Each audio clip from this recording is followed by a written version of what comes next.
శబరిమల బంగారం చోరీ కేసులో విచారణ స్పీడప్ అయింది. పసిడి ఎలా మాయమైంది, ఈ చోరీ వెనక ఎవరి హస్తం ఉంది అన్న ప్రశ్నలకు సమాధానాలు వెతుకుతూ ఈడీ రంగంలోకి దిగింది.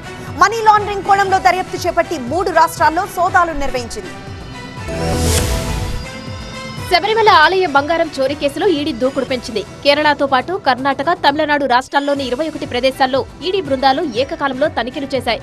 కేరళ పోలీసుల ఎఫ్ఐఆర్ ఆధారంగా ఈడీ కేసు నమోదు చేసి దర్యాప్తు చేపట్టిన అధికారులు తిరువనంతపురంలోని దేవస్థాన బోర్డు హెడ్ క్వార్టర్స్, ఇతర నిందితుల ఇళ్లలో సోదాలు చేశారు.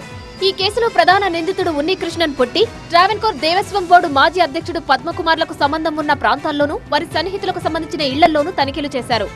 మరోవైపు ఈ కేసుపై కేరళ హైకోర్టు పర్యవేక్షణలో పనిచేస్తున్న రాష్ట్ర ప్రత్యేక దర్యాప్తు బృందం ఆలయం నుంచి అంచనాకు మించి బంగారం చోరీ అయినట్లు గుర్తించింది.